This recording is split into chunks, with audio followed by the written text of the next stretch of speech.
Alhamdulillahi Rabbil Alamin. Wabihi nasta'inu ala umuri dunya waddin. Wa sallallahu wa sallam ala ashrafil anbiya wal mursalin Sayyidina wa nabiyina Muhammadin wa ala alihi wa sahbihi ajma'in wa ala jami'i tabi'ina lahum bi ihsanin ila yaumiddin wa alaina ma'ahum wa fihim bi rahmatika ya arhamar rahimin. Amma ba'd. Qala subhanaka la ilma lana illa ma 'allamtana innaka antal alimul hakim. Rabbi shrah li sadri wa yassir li amri wahlul 'uqdatam min lisani yafqahu qawli. Amin. Alhamdulillah. Allah Subhanahu wa taala masih berkenan melimpahkan nikmat karunia pada kita semua, terkhusus nikmatul iman Islam serta sehat walafiat, sehingga dengan itu kita masih diizinkan oleh Allah Taala untuk melakukan segala kegiatan kita, terkhusus dalam rangka beribadah pada Allah Subhanahu wa taala. Kemudian kita masih melanjutkan bahasan lalu dari kitab Fathul Ilah bima yajibu 'alal 'abdi li maulah, tentang kewajiban seorang hamba kepada Tuhannya. Ini karya daripada Al-Imam Al-Habib Muhammad bin Husain Al-Habashi rahimahullah radhiyallahu anhu wa nafa'ana bihi bi ulumi bidalil akhir. Kemudian yang mana sebentar lalu kita telah membahas tentang kewajiban berupa nafkah. Yang mana kewajiban nafkah ada tiga sebab yang mewajibkan nafkah, yaitu hubungan nasab, jadi ke atas ya, bapak atau kakek ke atas, kemudian ke bawah anak, dan terus ke bawah cucu jika dia tidak mampu untuk mencari kasab untuk penghasilan karena masih kecil atau karena sakit yang kronis. Kemudian yang kedua, kewajiban nafkah berupa zaujiyah, hubungan suami istri. Maka wajib atas suami beri nafkah kepada istri sama tidak nusyuz atau melakukan nusyuz. Kemarin sudah kita bahas panjang lebar. Kemudian yang ketiga adalah kepemilikan, yaitu hamba sahaya atau hewan peliharaan, ini wajib diberi nafkah. Jadi tiga kewajiban itu daripada kewajiban nafkah. Kemudian sekarang kita masuk kepada kewajiban hati sebagai bagian akhir dari kitab ini. Kewajiban hati, di situ beliau mengatakan faslun kama qala radhiyallahu anhu wa radha wa minal wajibatil qalbiyyah al-imanu billah. Termasuk kewajiban hati adalah percaya kepada Allah Subhanahu wa taala. Percaya bahwa Allah Subhanahu wa taala itu ada, percaya dengan segala sifat-sifatnya yang mulia, dan bahwa Allah Maha Suci dari segala sifat-sifat yang tidak layak disandarkan kepadanya. Wa bima jaa'a 'anillah, dan percaya dengan seluruh apa yang datang dari Allah Subhanahu wa taala, berupa Al-Quran atau yang melalui hadis dari Rasul SAW, dan semua sumbernya adalah dari Allah Subhanahu wa taala, termasuk hadis. Namun ketika hadis itu tidak secara langsung, sedangkan Al-Quran adalah langsung dari semua redaksinya, dan firman itu dari Allah SWT. Sedangkan dari hadis adalah dari melalui Rasulullah SAW, dan sedangkan beliau sendiri itu wa ma yantiqu 'anil hawa in huwa illa wahyun yuha. Beliau tidak pernah mengucapkan sesuatu berdasarkan hawa nafsu, semuanya berdasarkan wahyu dari Allah SWT. Maka kita wajib percaya atas semua yang datang dari Allah SWT melalui Rasul SAW, baik Al-Quran maupun hadis.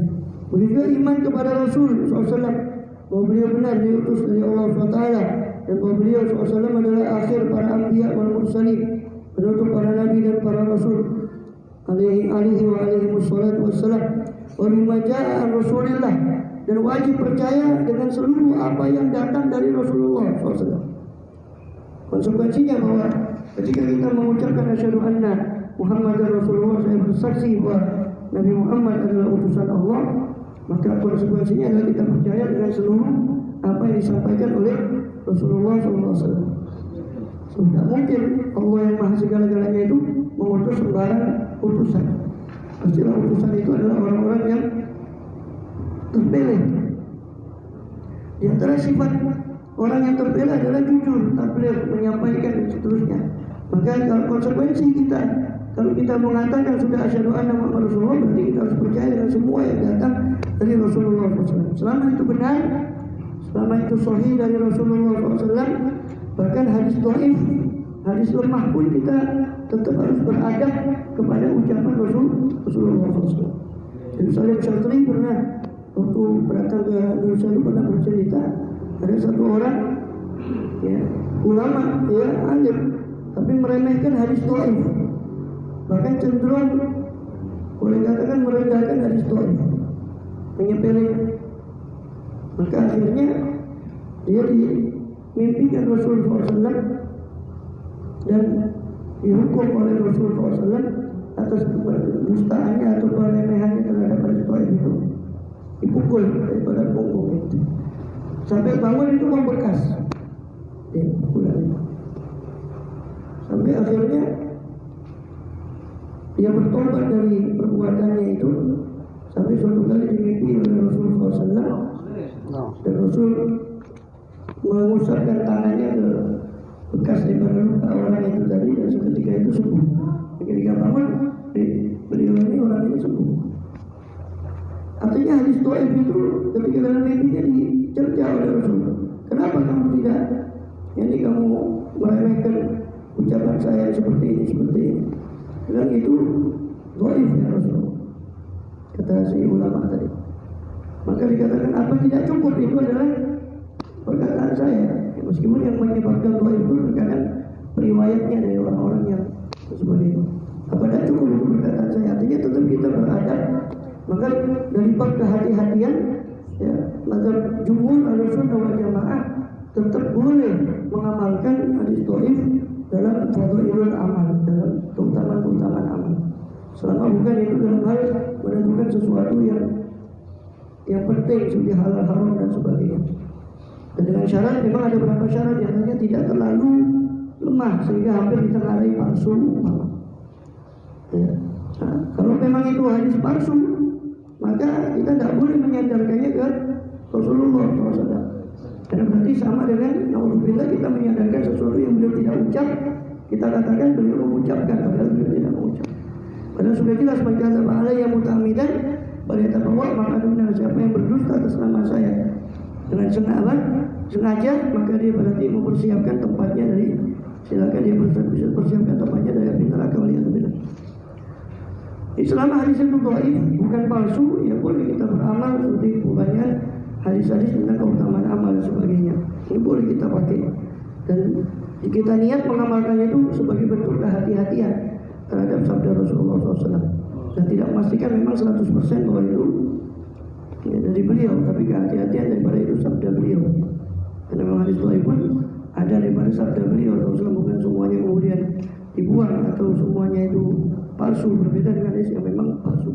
Nah, kalau hadis palsu, maka yang perlu kita perhatikan adalah seperti amalan-amalan di bulan Rajab atau puasa bulan Rajab, hari ini dapat sekian pahalanya, puasa hari ini dapat sekian, atau tarawih malam pertama dapat sekian, malam kedua banyak. Itu hadis-hadis palsu. Nah, kalau begini, yang salah itu bukan mengamalkannya, bukan puasanya seperti Rajab, dia puasa, bukan puasa Rajabnya yang salah. Yang salah adalah ketika kita mendasari amalan kepada hadis palsu, itu yang keliru, bukan puasanya. Bukan berarti kalau gitu tidak usah puasa Rajab saja, apa hadisnya banyak yang palsu, bukan itu. Yang keliru itu bukan puasanya, tapi ketika kita mendasari, banyak juga hadis yang bahkan sahih tentang puasa bulan haram. Bahkan ada hadis walaupun itu dhaif seperti fil jannah itu dinamakan jannah haram, satu sungai yang dinamakan Rajab, itu hadisnya dhaif, tidak sampai palsu. Jadi ada hadis-hadis yang lain dan juga yang kita bisa amalkan. Jadi yang keliru itu sekali lagi bukan mengamalkannya, bukan puasanya, tetapi mendasari amalan pada hadis palsu. Seperti Asyura kemarin, ada banyak amal, 10 amalan lebih ulama menganjurkan. Tapi yang sahih hadisnya cuma 2, yaitu puasa dengan meluaskan belanja kepada keluarga. Yang lain hadisnya ada sebagian dhaif, sebagian mungkar, ya, sebagian ditengarai maudhu palsu. Tapi bukan berarti mengamalkan yang lain, yang 10, yang 2 itu atau yang 8 dari sisanya, bukan berarti salah mengamalkan itu. Boleh kita amalkan, tapi jangan menyandarkannya ke Rasulullah. Ketika kita mengetahui hadisnya palsu, contoh sholat tertentu di bulan Rajab, ada namanya sholat sunnah raghaib. Kalau tidak keliru di malam Jumat pertama bulan Rajab, 100 rakaat atau berapa rakaat itu namanya sholat raghaib. Itu ada hadisnya tapi ditengarai palsu. Nah, maka kalau mau sholat di malam itu ya sholat saja, sholat sunnah mutlak dengan niat sholat sunnah mutlak. Tapi jangan menyandarkan itu kepada Rasul, kepada hadis yang palsu tadi, jangan.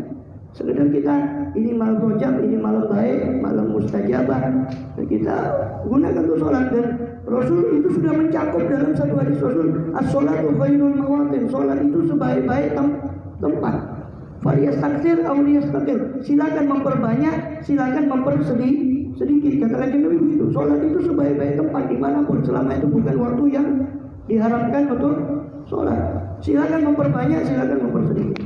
Itu sikap kita kepada apa yang datang dari Rasulullah. Yang datang dari Rasulullah, sahih dari beliau, sami'na wa ata'na ala al-ain wal ras. Kita siap menerimanya kalau itu dari Rasulullah SAW. Tapi yang dhaif kita amalkan sebagai kehati-hatian, bahwa itu juga termasuk masih dalam kategori hadis. Yang palsu kita tidak menerimanya. Tapi kalau pun itu menyangkut satu amalan, boleh. Seperti hadis la ilaha illallah, ada duhur la ilaha illallah, itu ada tasbih hari tempoh hari itu hari Arafah dan sebagainya, hari Asyura. Itu ada beberapa tasbih. Itu hadisnya memang palsu, tapi tasbihnya bagus. Ya kita amalkan, tapi jangan menyandarkannya ke Kanjeng Nabi. Itu sikap kita. Kalau memang itu betul-betul hadis palsu, makanya hati-hati. Pertama sekarang samanya share ini ya hati-hati. Ya, tanya kepada ulama, tanya kepada apalagi itu menyangkut tentang Kanjeng Nabi.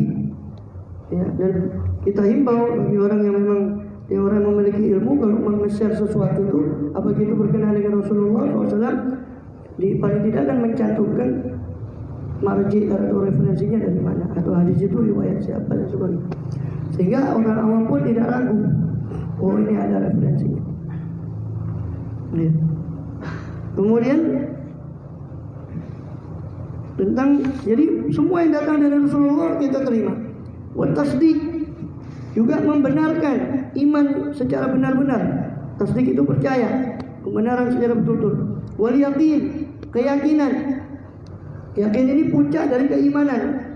Kalau iman itu sekedar kepercayaan, kalau yakin itu kepercayaan yang puncak, yang sudah tidak bisa digoncang dengan satu, itu keyakinan. Jadi perkataan Sayyidina Ali, ya, yang beliau mengatakan bahwa laukus wal ghita, seandainya disingkap. Dan ini bukan hanya Sayyidina Ali, banyak sahabat juga mengatakan, seandainya disingkap bagi saya hijab itu, sehingga saya melihat yang gaib, maka tidak bertambah iman saya. Masdatu yakinan. Jadi yakin itu puncak keimanan. Habib Abdullah Haddad dalam risalah Mu'awanahnya menyebutkan tiga cara untuk mengangkat iman kita kepada derajat yakin. Yang pertama adalah tafakur tentang ciptaan Allah SWT. Tafakur langsung kepada Allah. Kalau tidak bisa tafakur langsung, yang kedua tafakur melalui ayat-ayat Allah berupa Al-Quran atau hadis-hadis Rasulullah SAW. Dan itu cara yang paling mudah adalah menghadiri majelis seperti ini, karena yang dibahas adalah Al-Quran dan dari makna Quran dan makna hadis. Kalau kita tafakur sendiri, ya kalau kita punya ilmunya, kalau tidak, ya, maka paling aman adalah menghadiri majelis-majelis taklim. Di situ dibahas Quran dan hadis, makna-maknanya. Kemudian yang ketiga adalah istiqomah, memperbanyak amal soleh. Tiga cara ini kata Habib Abdullah Haddad dalam risalah Mu'awanahnya, itu bisa mendongkrak iman seseorang kepada derajat yakin. Wal ikhlas, ikhlas kepada Allah itu al-amal lillah wahdah, hanya beramal kepada Allah, untuk Allah saja, bukan untuk selain Allah SWT. Dan ikhlas ini ada tingkat-tingkatannya. Ada orang beramal takut kena siksa Allah, itu ikhlas juga, tapi tingkatan yang paling bawah. Ibarat budak ya, kalau udah diawasi sama majikannya, udah diancam, nggak mau kerja, tunggu diancam dulu baru kerja. Ya. Tingkatan yang lebih dari situ adalah tingkatan pedagang. Jadi mau beramal kalau ada untungnya, ditunjukkan ini pahalanya sekian, ini pahalanya sekian, kalau kamu begini kamu dapat ini. Ini ibadahnya pedagang. Ikhlas juga, selama mengharapnya dari Allah ya ikhlas. Tapi yang paling tinggi di antara derajat ikhlas tadi adalah ibadahnya para solihin, para aulia, yang mana mereka bukan mengharap atau takut karena murka Allah, bukan mengharap daripada pahala dari Allah, tapi memang mereka ibadah karena memang Allah itu pantas layak untuk diibadahi, dan memang tugas mereka sebagai hamba. Wa ma khalaqtul jinna wal insa illa liya'budun. Wan nadam 'alal ma'asi. Ya, dan ikhlas ini sulit, tetapi saya pernah menjelaskan, mungkin di sini atau kita bolehlah ulang lagi, bahwa teori niat ya untuk ikhlas ini, ya, teori keikhlasan itu dalam kitabul ikhlas di Ihya Imam Ghazali, beliau saya ringkaskan seperti ini ya, bahwa seorang itu ada niat ya, mungkin saya pernah nyampaikan tapi ini bagus saya ulang karena ini penting. Ada namanya ilmu, ada namanya iradat, kehendak. Ilmu itu informasi pengetahuan. Ada iradat, kehendak, ada kudrat. Saya tahu air ini bermanfaat untuk menghilangkan dahaga dan sebagainya. Kan ada informasi, ya kan? Masa tiba-tiba saya ngambil air kalau tidak mengetahui apa, tidak tahu tentang air ini. Ya. Maka harus ada informasi dulu, atau jamu lah, yang mana itu ada kesehatan di situ, ya bisa menyehatkan badan, jamu ini dari tumbuh-tumbuhan macam-macam. Itu ada informasi dulu. Nah, ilmu ini menggerakkan iradat, kehendak. Saya tahu karena jamu ini bermanfaat dan ini manjur karena ini dari asli dari tumbuh macam-macam begini. Ada informasi sehingga saya tergerak untuk mengambil. Ada ilmu, ada iradat, ada kudrat. Kudrat itu kekuasaan untuk mengambil. Seorang yang informasinya, ilmunya cuma tentang masalah dunia, dia tidak mengenal sama sekali keagungan Allah Subhanahu wa taala. Dia tidak tahu bahwa Allah itu maha penting bagi dia. Dia tidak mungkin dia tidak butuh kepada Allah. Dia tidak ada informasi tentang pentingnya akhirat, bahwa akhirat itu penting. Ya. Tidak ada informasi tentang itu. Apa mungkin tergerak dalam batinnya? Apa mungkin tergerak dalam batinnya untuk ikhlas, untuk mengejar Allah dan akhirat? Tidak mungkin, karena tidak ada informasi. Dia harus diservis dulu. Informasinya ini harus diservis, ya, diilmui tentang bagaimana kebesaran Allah, bagaimana keagungan Allah, bagaimana pentingnya akhirat. Baru setelah itu tertancap, tertanam, baru insya Allah dia akan tergerak untuk mencari ridho Allah dan akhirat itu tadi. Selama tidak ada dia 100 kali lillahi ta'ala, 1000 kali lillahi ta'ala, tetap selama ininya belum tidak gaduh, jadi tidak connect.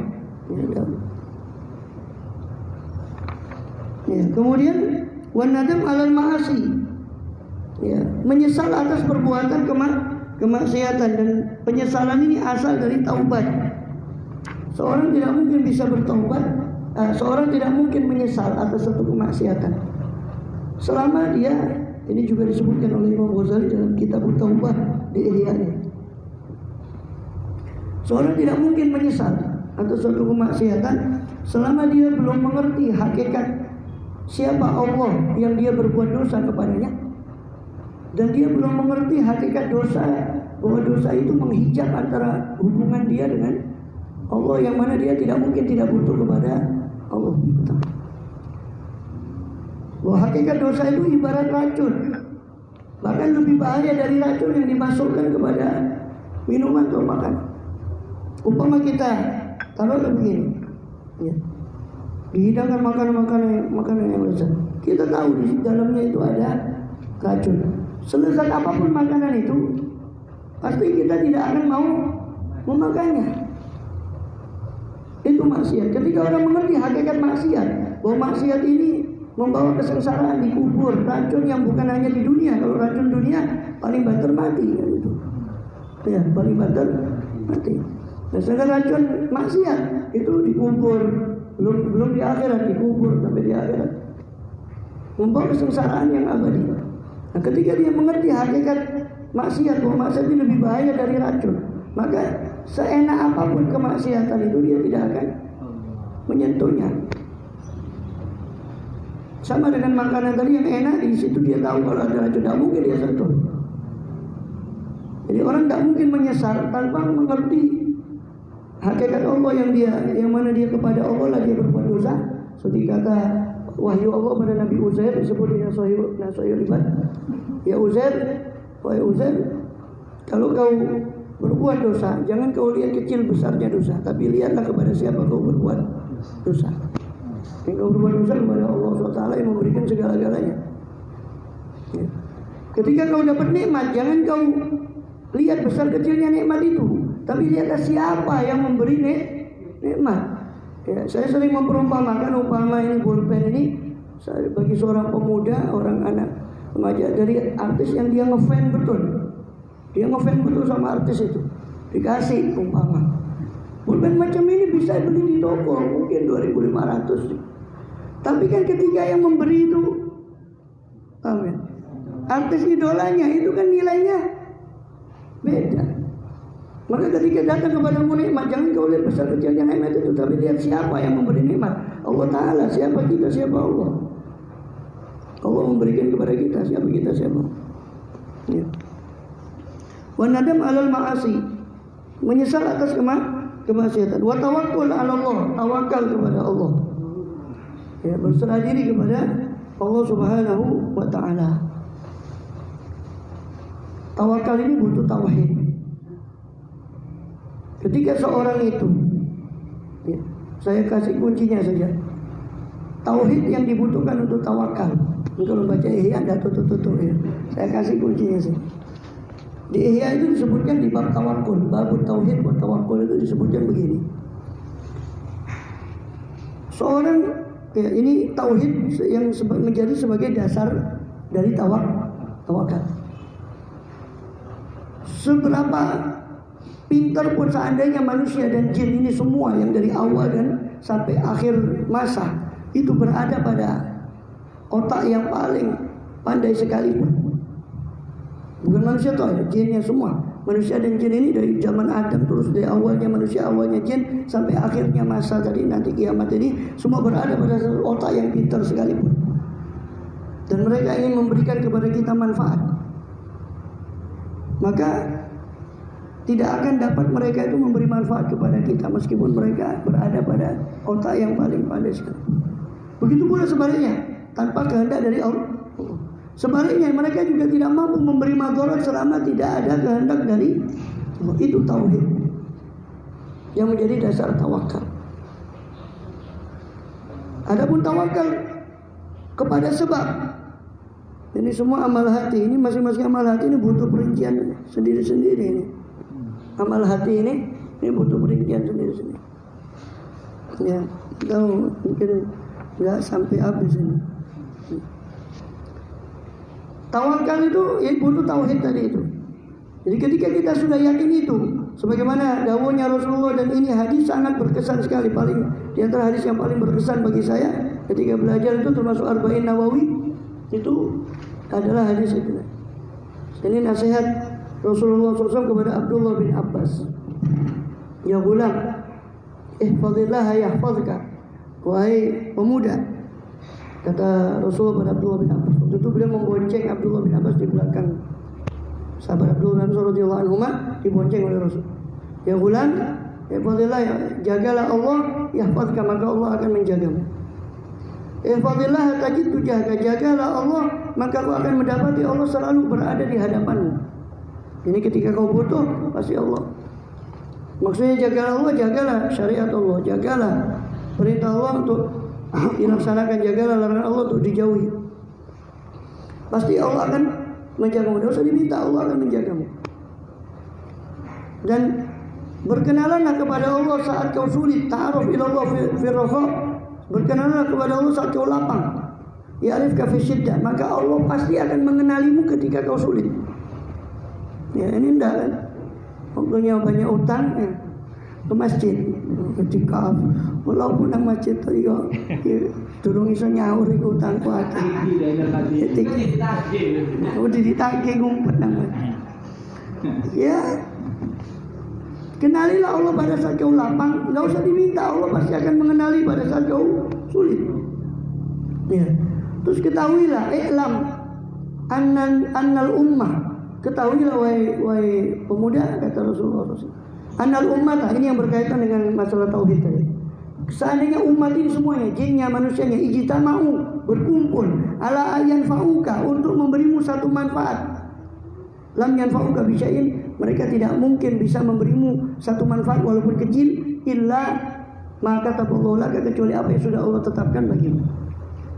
Wa ini jitama'u, seandainya pun mereka semua umat manusia, jinnya semua berkumpul ala ayaduruka, untuk memberimu madarat bisyai'in, dengan sesuatu apapun, sekecil apapun madarat itu, la yaduruka, mereka tidak mampu memberimu madarat illa bisyai'in qad kataballahu alaika, kecuali dengan sesuatu yang sudah Allah tetapkan atas dirimu. Juffatis suhuf, rufi'atil aqlam wa juffatis suhuf, telah diangkat pena itu dan telah kering tulisan. Ini semua sudah ditetapkan di Lauhul Mahfuz, ditetapkan di ilmunya Allah SWT, dan tidak akan meleset dari apa yang sudah Allah tetapkan. Ini dasar tauhid. Ketika kita sudah seperti ini, maka kita tidak akan bersandar kepada siapapun kecuali kepada Allah. Ketika kita tahu tauhid. Jadi tawakal itu dasarnya tauhid. Dan tawakal itu bagaimana dengan sabab? Saya sudah pernah menjelaskan, tawakal itu bukan berarti sama sekali meninggalkan sabab. Karena yang menyuruh kita untuk menjalankan sabab itu siapa? Allah juga. Yang menyuruh kita tawakal siapa? Allah. Idza qudiyatis sholatu fantashiru fil ardi, ya kan? Kalau kamu sudah selesai sholat Jumat, fantashiru fil ardi, bertebaranlah kamu di muka bumi, wabtaghu, ya kan? Carilah min fadlillah, daripada karunia-karunia Allah. Siapa yang suruh bertebaran? Siapa yang suruh usaha? Allah juga. Tawakkal 'alal hayyil ladzi la yamut, bertawakallah kepada zat yang maha hidup dan dia tidak akan pernah mati. Yang suruh kita tawakal siapa? Allah. Saya kasih perumpamaan tentang sabab dan tawakal. Saya kasih perumpamaan. Mungkin saya sudah pernah bahas ini, tapi ya perlulah kita ulang itu. Paling ya islali ya. Ini masuk golongan yang angel-angel itu ya. Yang tuturan ya. Jadi kita kasih gambaran begini. Ketika kita punya satu masalah di pengadilan ya, kemudian kita minta kepada satu pengacara yang boleh katakan sudah terkenal untuk membela perkara kita. Terus dia sudah terkenal, sudah masyhur, sudah Masya Allah kecerdasannya, bagaimana dia mengolah data, mengolah bukti, membangun satu pernyataan yang bisa melumpuhkan daripada musuhnya. Alhasil pengacaranya sudah Masya Allah sudah menguasai itu. Tentu kita kan pasrah kepada dia karena kita sudah yakin akan kemampuan dari si pengacara ini. Kemudian si pengacara ini bilang kepada kita, besok kamu datang ke kantor saya. Si pengacaranya bilang, besok kamu datang ke kantor saya. Apakah datangnya kita ke kantor itu, ke kantornya dia, apakah itu mengurangi keyakinan kita kepada tawakal kita, keyakinan kita kepada pengacara itu tadi? Tidak kan? Karena yang nyuruh itu siapa? Pengacara. Sama, yang nyuruh kita berikhtiar tadi Allah, yang nyuruh kita tawakal Allah. Maka tawakal tidak berlawanan dengan ikhtiar. Yang keliru itu kalau orang cuma melihat sabab, tidak melihat siapa yang membuat, itu yang keliru. Sehingga dia menuhankan tawakal, menuhankan ikhtiarnya. Ini yang keliru. Jadi yang keliru bukan kemudian dia berikhtiar itu keliru, tidak. Yang keliru itu adalah ketika dia menuhankan dia punya ikhtiar. Oh sudah pasti ini berhasil, kalau begini ini pasti. Menuhankan ikhtiarnya, dia lupa. Makanya kan itu makna Rasulullah SAW ketika menyuruh Badui itu ada bawa unta, terus tiba-tiba ditaruh, dia masuk masjid dan ikat. Loh, kamu dah ikat untamu, ya Rasulullah saya tawakal. Ikilha wa tawakal, ikatlah dan tawakal. Yang keliru itu kalau dia mengandalkan ikatannya, sudah kalau begini tidak bakal ada yang bisa. Nah ini berarti sudah mendewa-dewakan ikhtiarnya, ini yang keliru. Jadi tawakal tidak menafikan ikhtiar. Kemudian muraqabah lillah. Lihat. Muraqabah lillah. Apa namanya? Merasa diawasi oleh Allah Subhanahu wa taala. Dan ini kemarin baru saya bahas waktu saya bahas di Masjid Serang itu di Ahad kemarin. Jadi di Ihya itu di bab Riyadhun Nafas dalam pendidikan anak. Sahal bin Abdullah Tustari. Sahal bin Abdullah Tustari ini dirawat oleh pamannya, saudara ibunya, seorang sufi terkenal dari Tustar. Itu khalnya, ya, khal itu saudara ibunya. Namanya kalau tidak salah Ahmad bin Abil Hawari. Itu merawatnya dari kecil Sahal. Ketika Sahal ini usia 3 tahun, dia bercerita. Ketika saya berusia 3 tahun, saya bangun malam, kemudian saya melihat paman saya sedang sholat. Kemudian ketika itu paman saya memanggil saya dan berkata, wahai Sahal, tidakkah kamu menyebut penciptamu? Tidakkah kamu ingin menyebut-nyebut penciptamu? Dibilang, bagaimana saya menyebut pencipta saya? Dibilang, ucapkanlah dalam hatimu tanpa kau menggerakkan bibirmu, Allahu ma'i, Allah ma'i, Allah hadiri, ya. Allah nadhirun ilayya, Allah syahidi. Allah ma'i, Allah nadhirun ilayya, Allah syahidi. Allah bersama saya, Allah memandang kepada saya, dan Allah menyaksikan saya. Kau ucapkan itu 3 kali, ya, tanpa kau menggerakkan bibir. Itu usia Sahal bin Abdullah masih 3 tahun. Maka saya ucapkan sampai beberapa malam, 3 kali sampai beberapa malam. Kemudian saya dipanggil lagi, apa kau sudah ucapkan itu? Iya, wahai paman. Sekarang kau tambah, kau ucapkan setiap malam 5 kali. Diucapkan sampai berapa malam ditambah lagi 7 kali. Sampai beberapa malam ditambah lagi 11 kali. Sampai 1 tahun. Nanti umurnya 4 tahun, 3 tahun, sampai 1 tahun. Maka saya merasakan kelezatan daripada ucapan itu. Sehingga kemudian saya dimasukkan kutab itu semacam pendidikan dasar. Dan saya menghafalkan Quran sedangkan usia saya baru 6 atau 7 tahun. Terus dia bercerita akibat daripada muraqabah.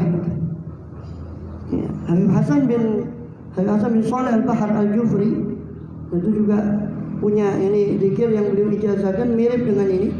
Allah ma'i, Allah hadiri, Allah qaribun minni. Allah ma'i, Allah hadiri, Allah qaribun minni. Allah bersama saya, Allah hadir bersama saya, dan Allah dekat dengan saya. Terus lanjutannya, la ilaha illallah la mawjuda illallah, la ilaha illallah la mawjuda illallah, la ilaha illallah la ma'buda illallah, la ilaha illallah la mawjuda illallah, la ilaha illallah la maqsuda illallah, la ilaha illallah la mawjuda illallah, la ilaha illallah la mashhuda illallah. Seperti yang ada di sini di Hadrat Rasul. Ya. La ilaha illallah la ma'buda illallah. Ya. Tiada Tuhan selain Allah, tidak ada yang disembah kecuali Allah. Ini lanjutannya zikir daripada Habib Hasan bin Shalih Al-Bahar.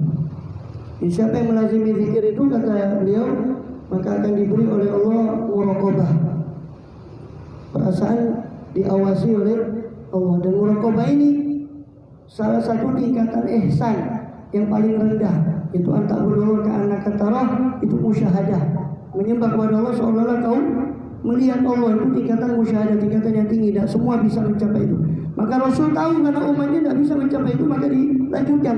Fa illam takun tara fa innahu yara. Kalau kamu tidak bisa seperti itu, maka ketahuilah Allah melihatmu. Ini muraqabah. Nah, ikhtiar kita itu pada muraqabah. Adapun musyahadah itu pemberian dari Allah SWT.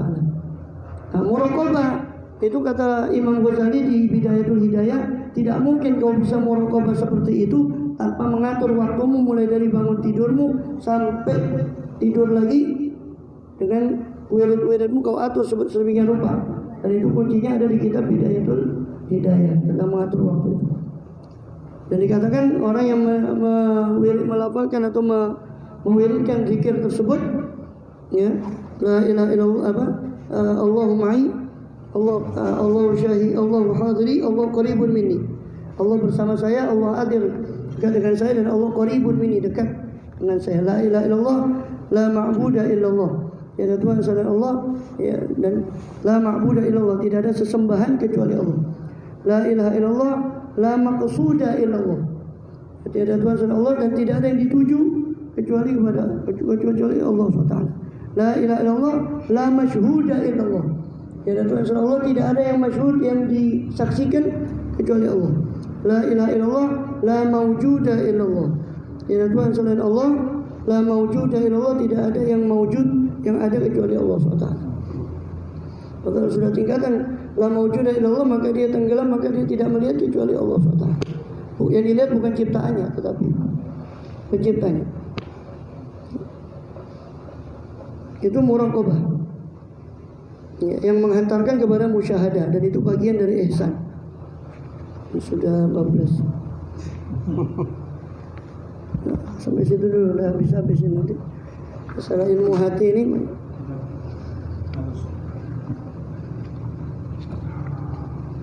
Berikutnya adalah tentang Fusulul Ilmiyah, kitab Habib Abdullah Haddad. Saya cut dulu ini.